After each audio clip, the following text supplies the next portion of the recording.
AI true crime. AI true crime. The intelligence is artificial, but the crime is real. Chapter 1. The Woman Behind the Song. Most people who know Hattie Carroll's name know it because Bob Dylan sang it. In the song, she appears during the final hours of her life, serving drinks at a Baltimore society ball, while a wealthy young white man prepares to turn her into a symbol. William Zantzinger becomes the villain, the court an instrument of injustice, and Hattie the woman whose death proves the cruelty of both. It is powerful writing, but it begins where Hattie Carroll's life is almost over. The song tells us what was done to her, not who she had been during the 51 years before she entered the Emerson Hotel on February 8, 1963. Many people still know more about the man who struck her than about the woman he killed. Hattie Curtis was born in Baltimore on March 3, 1911. She grew up in Sandtown, Winchester, a West Baltimore neighborhood with a long-established black community. Her parents, Ternan and Josephine Curtis, raised Hattie with her brother Newton and sister Margaret, among relatives who lived nearby. The family's roots there reached back to the years after emancipation.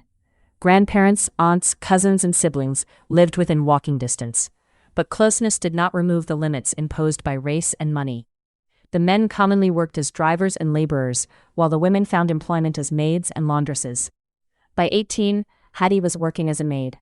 Domestic labor offered black women one of the few reliable routes to wages, but the pay was small and the hours long.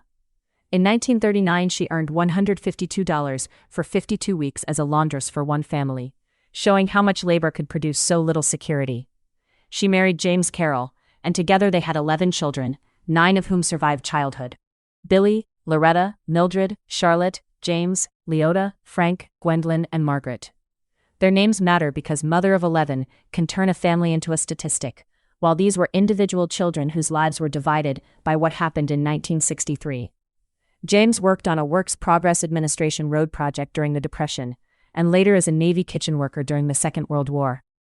Hattie continued taking the work available to black women of her generation, including laundry, domestic service, and hospitality. Several of their children later entered similar jobs. By the early 1960s, the Carrolls lived in Cherry Hill, on the southern edge of Baltimore. The neighborhood included public housing built for black veterans who returned to a city that still restricted where they could live. Most of the older children had begun families or careers, but Hattie remained at the center of the household.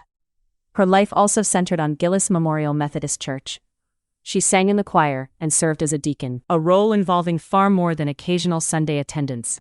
The church provided food, childcare, companionship, music, and practical help, where public institutions often failed black families. Hattie was one of the people who made that church function.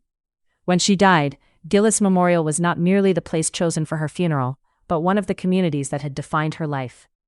Outside her family and congregation, much of her time was spent serving people wealthier than she was. At the Emerson Hotel, she worked special functions as a bartender and waitress, moving through ballrooms where white guests wore formal clothes, drank heavily, and expected the staff to remain patient and nearly invisible. The work demanded speed, courtesy, endurance, and the ability to absorb disrespect. This was not a glamorous world for Hattie, even when she worked inside glamorous rooms. She carried drinks, cleared glasses, and waited for the night to end so she could return home. Guests might remember the orchestra or gowns, while workers remembered sore feet and finally being paid. History preserved a smiling photograph of Hattie in her Sunday hat, beside the face of the man accused of causing her death. The contrast transformed her into innocence, labor, motherhood, and suffering. All of it true, yet none of it large enough to contain an actual person.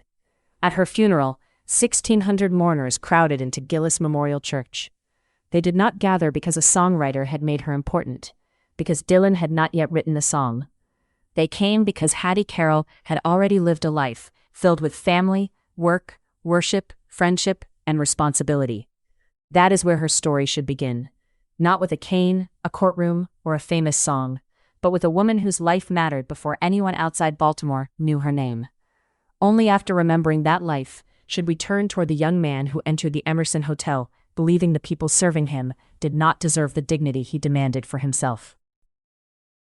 Chapter 2. William Zantzinger's Maryland. William Devereux Zantzinger entered history as a villain already fully formed.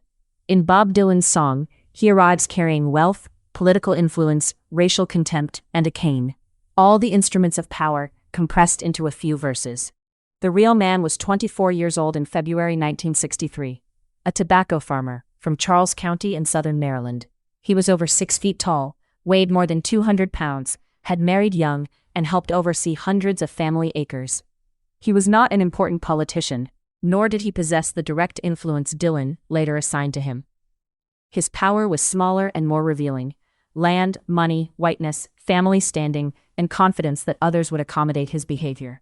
Charles County lay less than 50 miles from Washington, D.C., but its social order remained shaped by tobacco and segregation. Black residents worked the farms, kitchens, homes, and businesses of white families, while being excluded from many institutions those families controlled. The county's schools did not fully desegregate until years after the Supreme Court declared segregated education unconstitutional. Restaurants, theaters, churches, public services, and medical care remained divided through law, custom, intimidation, or refusal to surrender privilege. Zantzinger grew up inside that structure.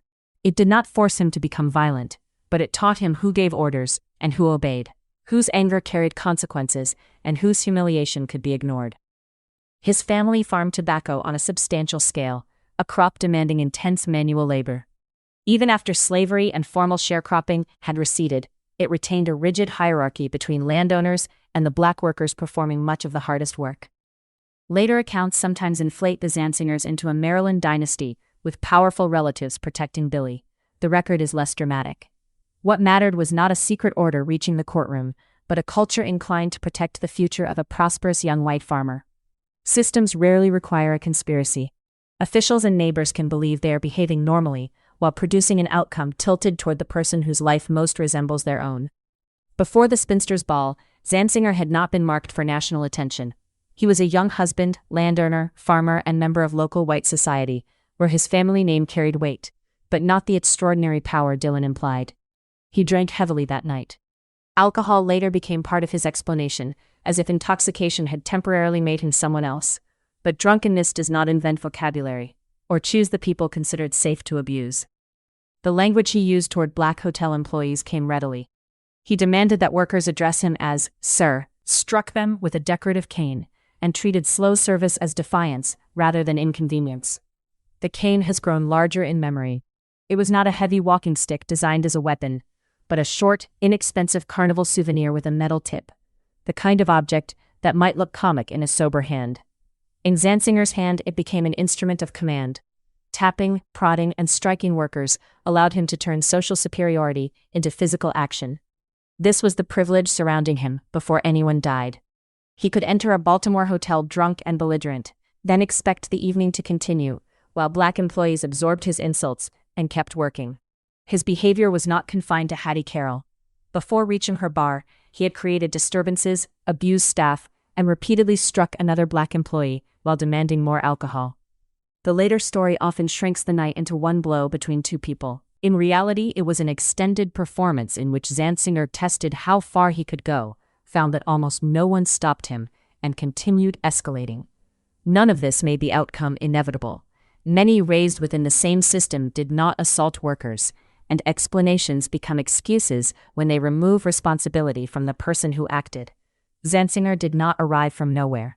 He came from a world that had spent generations teaching white men that black labor was available, black dignity negotiable, and the consequences for violating either likely small. That world followed him into the Emerson Hotel.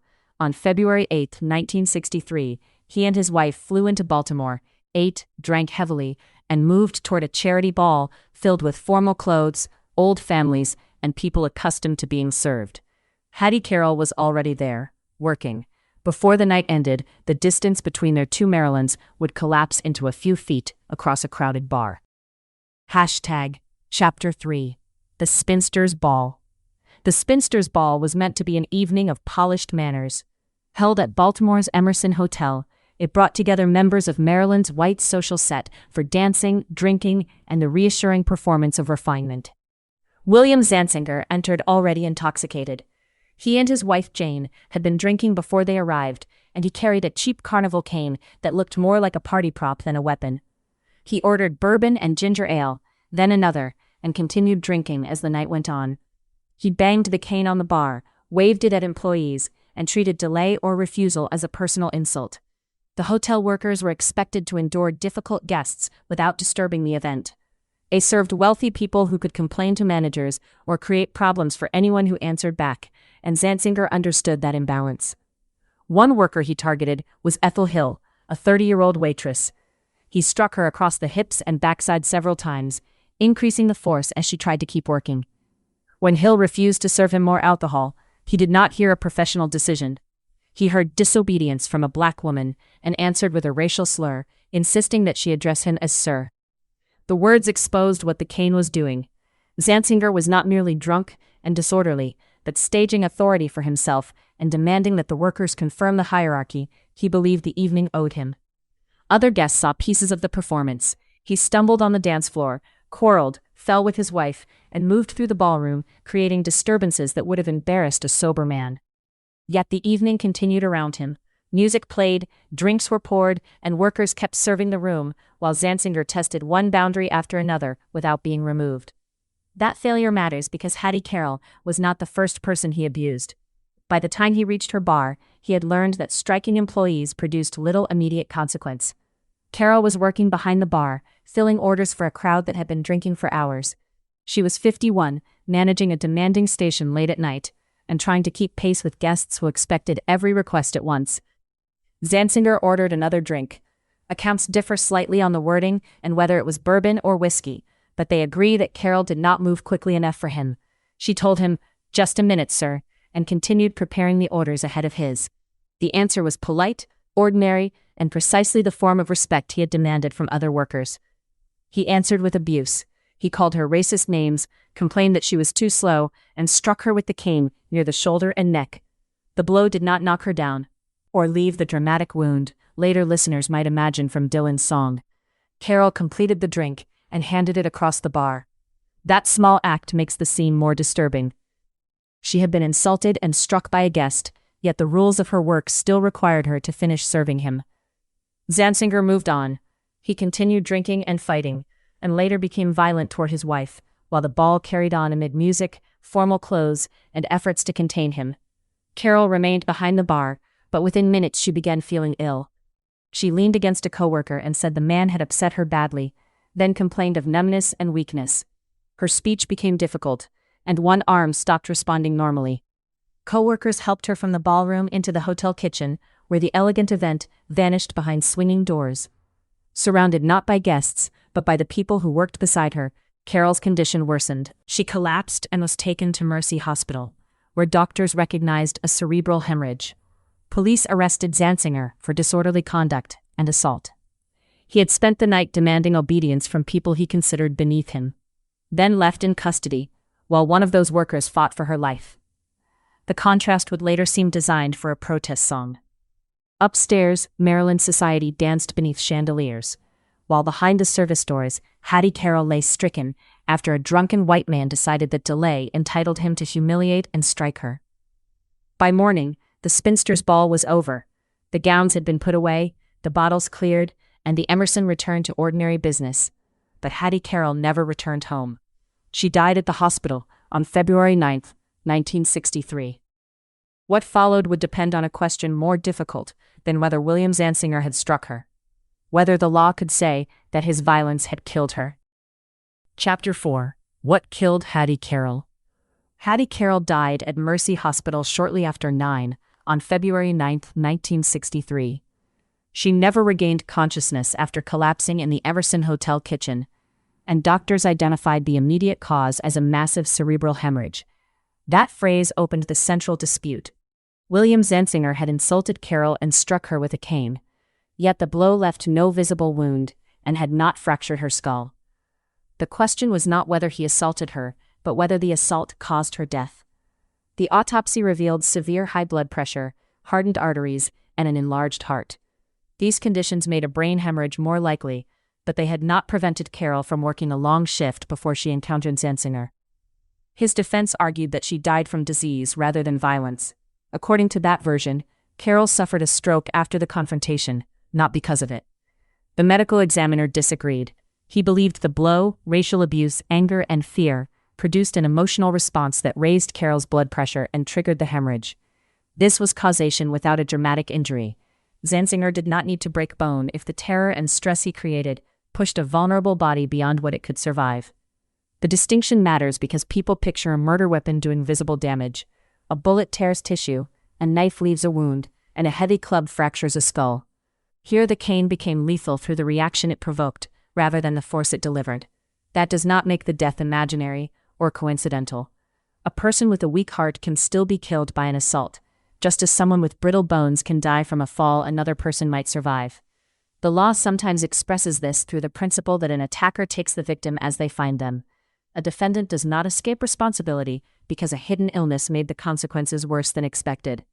Criminal charges, however, depend on more than moral blame. Prosecutors had to prove that Zantzinger's conduct caused Carroll's hemorrhage, and that his state of mind supported the charge they brought. Murder was difficult because there was no evidence he intended to kill her. He behaved with cruelty and reckless contempt, but the light cane, slight blow, and absence of visible injury complicated a claim of deliberate lethal violence. Zantzinger also said he was too drunk to remember much of the evening.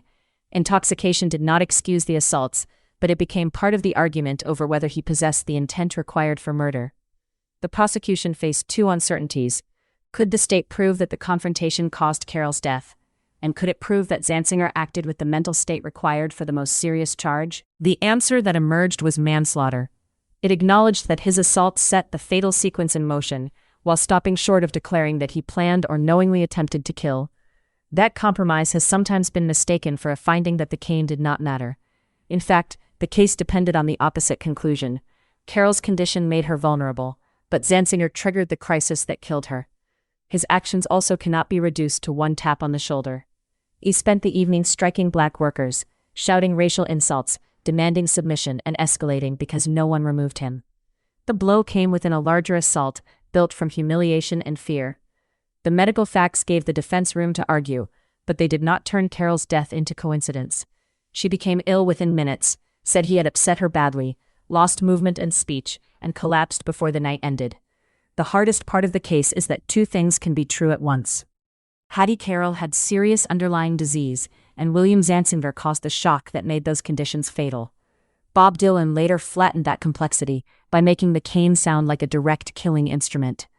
The simplification strengthened the song, but the real story may be more disturbing, because it shows how little force was required. Zantzinger did not have to beat Carroll bloody to kill her. He only had to create enough terror, anger, and strain in a woman whose body was already carrying years of pressure. By noon, Baltimore police had issued a warrant charging him with murder. The accusation reflected the medical examiner's belief that the assault and death were connected, but proving that connection in court would be another matter. The next stage would unfold among lawyers and judges, deciding how much responsibility the law would place on a wealthy young white man for the death of a black woman he considered safe to abuse. Chapter 5. 6 months, 18 weeks after Hattie Carroll's death, William Zantzinger went on trial in Hagerstown, Maryland. The case had been moved more than 70 miles from Baltimore, where Carroll had died, and anger remained intense. There would be no jury. 3 judges, David Kenneth McLaughlin, Irvine J. Rutledge, and Stuart F. Hamill, heard the evidence while only a small number of black spectators watched from the courtroom. The arrangement removed the uncertainties of jury selection, but placed Carroll's death entirely in the hands of 3 white officials. Judge McLaughlin promised that outside interest would not influence their decision. Prosecutors began with charges of first-degree murder, second-degree murder, and assault. By the 3rd day, the murder charges were abandoned, leaving manslaughter and 3 assaults committed during Zantzinger's drunken movement through the Emerson Hotel. The reduction reflected the medical disputes surrounding Carroll's death. No one seriously denied that Zantzinger had struck and abused her, but the defense emphasized her enlarged heart, high blood pressure, and damaged arteries. His lawyers argued that the hemorrhage resulted from poor health rather than the light blow of a souvenir cane. The prosecution maintained that the assault and racial abuse triggered the fatal crisis, even if another person might have survived it. That argument placed Carroll's body on trial beside Zantzinger. Her illness became the reason his conduct was treated as less severe.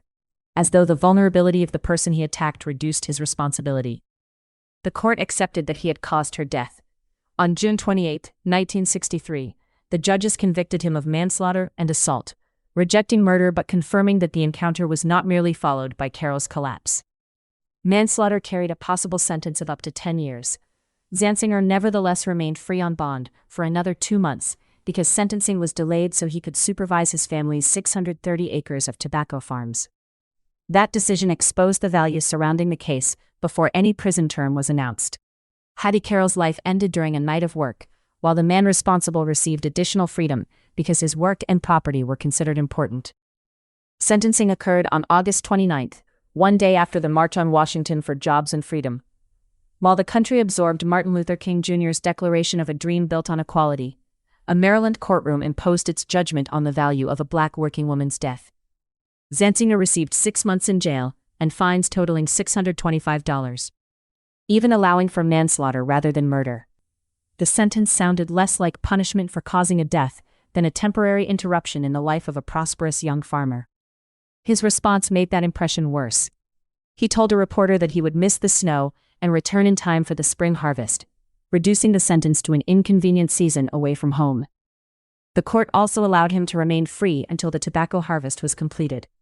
The schedule of a man convicted of manslaughter continued receiving consideration that Carroll had never been granted while working late into the night. Under Maryland law, Zantzinger should have served his time in Baltimore City. Instead, he was sent to the jail in Hagerstown, where he worked in the kitchen and was kept apart from black inmates. He entered on September 15, 1963, and left on March 16 of the following year. The warden called him a model prisoner, and Zantzinger described his stay as pleasant and said he had been treated well. The contrast was brutal. Carroll had been buried after a funeral attended by 1,600 mourners, while Zantzinger completed a comfortable sentence and returned to his land, family, and future. The punishment did not say that her death was meaningless. It said that the court believed her life had a price, and that 6 months, delayed for the harvest, was enough to pay it. Public anger focused on the number because it made the inequality visible. 6 months became more memorable than the medical testimony, the reduced charges, or the names of the judges who imposed it. Yet the sentence was not the end of the case. 55 days later, a young songwriter entered a New York recording studio and turned a Maryland courtroom's cautious judgment into a harsher public verdict. Bob Dylan could not change the charge, extend the sentence, or restore Hattie Carroll to her family. What he could do was make certain that the world remembered what 6 months had come to mean. Chapter 6. Dylan writes the verdict. Bob Dylan did not discover Hattie Carroll through her family, church, or neighborhood. He encountered her in a newspaper after the courts had reduced a complicated death to a manslaughter conviction and 6-month sentence. At 22, Dylan had become a prominent voice in the folk revival. His songs increasingly examined racism, violence, and the distance between American ideals and the lives of people denied them. The Zantzinger case offered a complete moral drama. A wealthy white farmer had struck a black worker, she had died, and the legal system imposed a punishment that seemed absurdly small beside the loss. Dylan transformed that sequence into the lonesome death of Hattie Carroll. He recorded it in New York on October 23, 1963, less than 2 months after sentencing, and first performed it publicly 3 days later at Carnegie Hall. The song immediately constructs its villain. William Zantzinger appears with a diamond ring, wealthy parents, political connections, and 600 acres of tobacco, each detail suggesting protection before the courtroom hears his name. Some elements were true, while others were enlarged. Zantzinger came from a prosperous farming family and controlled substantial land, but he was not the political prince the song implies. Dylan also altered the spelling, dropping the letter T and turning Zantzinger into Zantzinger. The change may have been accidental or easier to sing, but it helped turn a Maryland farmer into a ballad figure. The greatest simplification concerns the cane. Dylan presents Carroll as directly slain by a blow, encouraging listeners to imagine a violent beating and a weapon wielded with murderous force. The medical evidence was subtler. The cane caused no grave visible injury, and Carroll died from a cerebral hemorrhage doctors believed was triggered by the assault, racial abuse, fear, and stress acting upon serious disease. That difference does not clear Zantzinger. It changes the mechanism from a crushing strike to an encounter whose emotional and physical shock became fatal. The song also compresses the legal history. Dylan describes an arrest for first-degree murder and an almost immediate release, while Zantzinger was first arrested for assault and faced a murder warrant only after Carroll died. He later surrendered with a lawyer and money for bond. Combining those stages made the justice system appear instantly ready to protect him, capturing the atmosphere more cleanly than the chronology. Carroll's family was simplified as well. Dylan called her the mother of 10 children, while detailed research identifies 11 births, with 9 children surviving childhood. These errors matter because Hattie Carroll was a real person. A protest song can preserve a name, while replacing parts of the life behind it with details that better serve rhythm and argument. Yet the song's greatest achievement lies in its structure. After each stage, Dylan tells listeners that it is not yet time for their tears. He delays grief, while Zantzinger abuses Carroll, police process him, and the judges prepare their decision. Only after the 6-month sentence does the refrain change and allow the listener to weep. The device reveals the true subject. Carroll's death is terrible, but the courtroom exposes what her death meant within the society judging it. The song concerns the machinery, deciding whose violence is understandable, whose future deserves protection, and how little punishment can still be called justice. Its sparse voice, guitar, and harmonica make each verse feel like evidence added to an indictment. When the song appeared on The Times They Are A-Changin' in 1964, it parried Carroll's name far beyond Baltimore. People learned about the hotel, the cane, the tobacco farmer, and the sentence. It also gave Zantzinger an immortality he never wanted. He spent decades insisting Dylan had lied, focusing on incorrect details while unable to escape that his actions caused Carroll's death. There is a danger in allowing this song to replace the case. Dylan becomes the man delivering justice. Zantzinger remains the villain, and Carroll risks becoming the silent figure needed to complete their confrontation. Without Dylan, her death might have remained a local story, briefly shocking and then buried beneath the next injustice. His version was imperfect, but it kept the courtroom 6 months from disappearing. A song is not a verdict, autopsy, or biography. The lonesome death of Hattie Carroll endures because it turns unequal power into something listeners can feel, even while bending facts to sharpen the blow. Dylan preserved the moral truth that Carroll's life had been treated as cheaper than Zantzinger's future. The next question is what happened after the song ended, when one name became famous, another infamous, and the woman at the center became harder to see. Chapter 7. Life After a Lonesome Death. William Zantzinger left jail in March 1964 and returned to Southern Maryland. His sentence interrupted his life for 6 months, but did not take his property, family connections, or ability to begin again. Hattie Carroll's family received no similar restoration.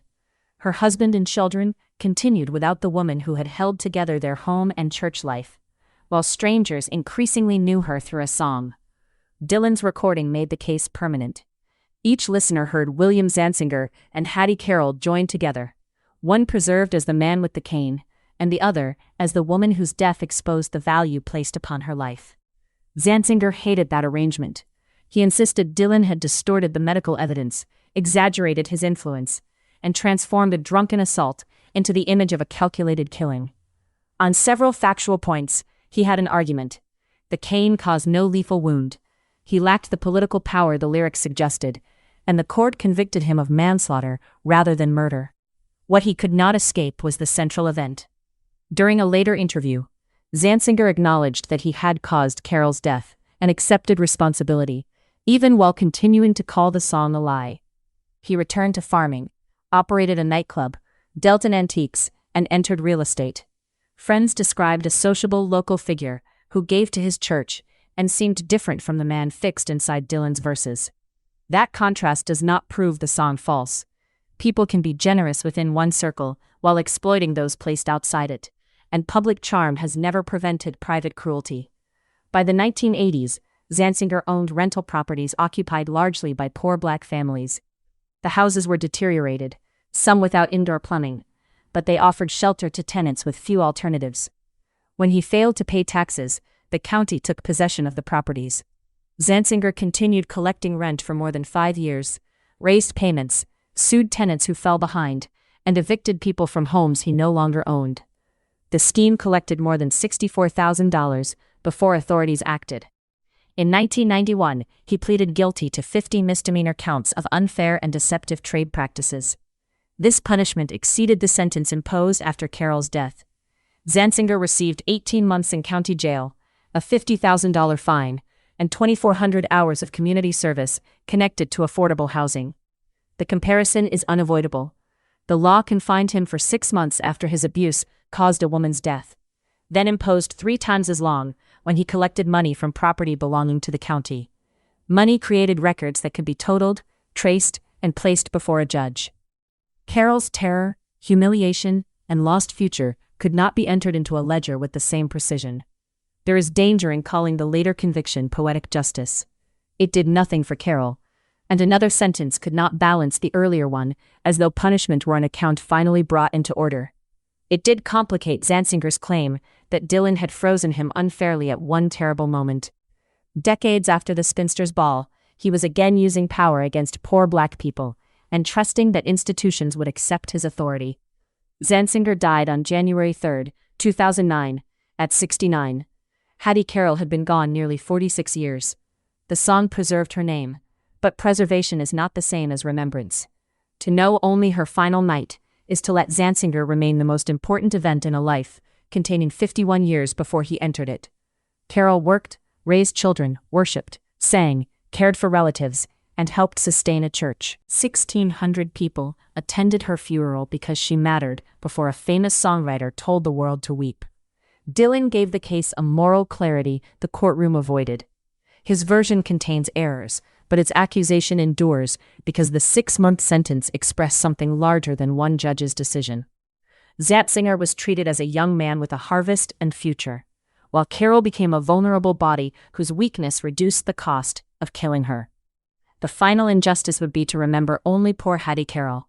She was not born inside a song, did not spend her life waiting behind a bar for history, and should not need Zantzinger or Dylan to make her existence significant. The song finally permits its listeners to cry.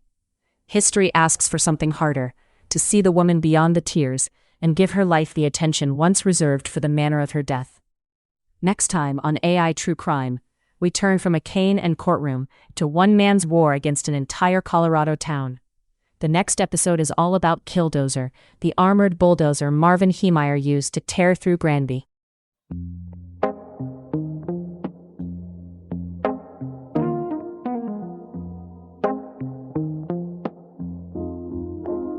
AI true crime. AI true crime. The intelligence is artificial, but the crime